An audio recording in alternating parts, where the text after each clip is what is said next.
welcome back to the verdict. But now, it's a change of guard at the moment somewhat because we've got Jide Ogunsanwo right here with us.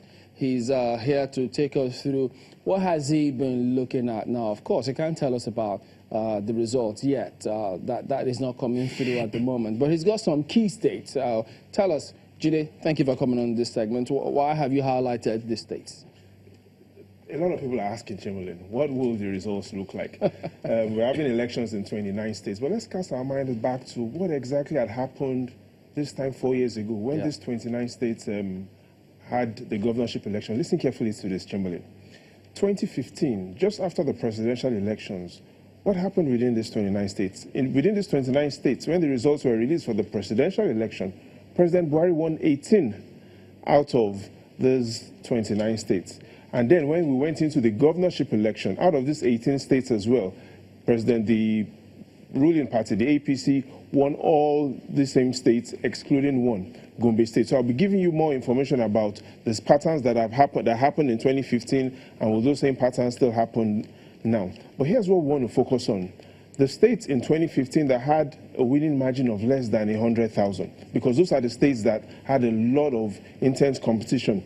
If you look at Imo State, even though the governor won a second term in Imo State, then his winning margin was less than 100,000. Let's look at Abia State as well. We see that the PDP won in Abia State, but again with a margin of less than 100,000. Now let's look at what happened in the north. We see clearly that in the north is where there's a lot of intense rivalry, because you have more states in the north compared to the south where the margin of victory is less than 100,000. Look at Plateau State, for instance. Even though the APC won in Plateau State, a weak margin, less than 100,000. Similar thing in the northeast, Yobe, Gombe, and Taraba State. So in all, we're looking at 6 states from this: Yobe, Gombe, Taraba State from the northeast, Plateau State and the north central, Imo and Abia states in the southeast are states that in 2015 had a slim margin of victory for who was declared winner. By slim margin of victory, we're talking about margin of victory that was less than 100,000. So a lot of emphasis should focus on when the results start coming in, what will happen within the 6 states. Remember what happened in Imo State. During the presidential election, the opposition party won in Imo State. The opposition party won in Abia State. Again, in Plateau State as well, the opposition party won in Plateau State. You know, but the thing about one of those states, Imo State, for instance, is that the dynamics is different now.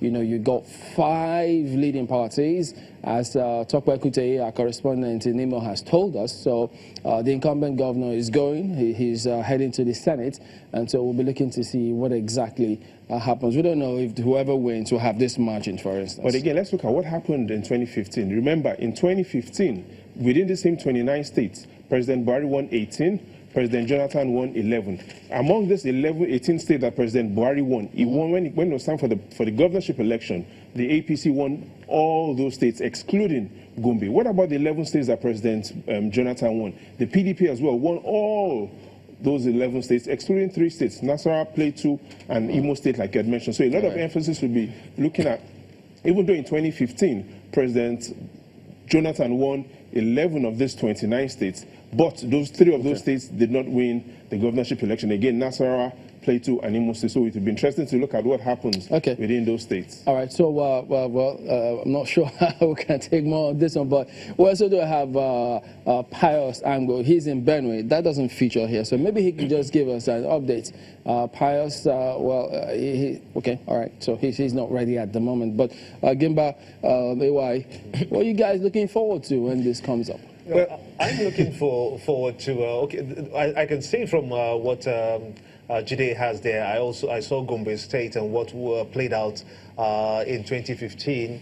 I was hoping to see what's playing out for Bauchi State, but let's bring it to Prof. Prof, what do you make of the figures if we have to look at the outcomes of what we had in 2015, especially in the northern part of the country, to the conduct to this point, and how INEC has been able to carry on the process? Do you expect anything remarkably different? Well, I'm not an lecturer pundit, but I think the world loves a winner, whether it's in America or Nigeria. the order of elections is such a way that we cannot dismiss a bandwagon effect. The fact that one party now resides in Aso Rock will necessarily impact on the rest of the country. Those who want to be in opposition, they have the right to go to heaven the way they want. But most people who want to cut their losses and join the winning party. So my hunch is that we're going to have more of the same at the end of the day.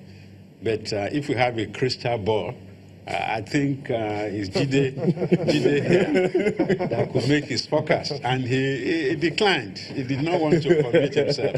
But you, as political pundits, you should be in a position to forecast what we are going to have in the next 10 minutes. I understand we need to go to Pius now. He's our correspondent in Benue. He's got some updates to give to us. Pius, go ahead, please.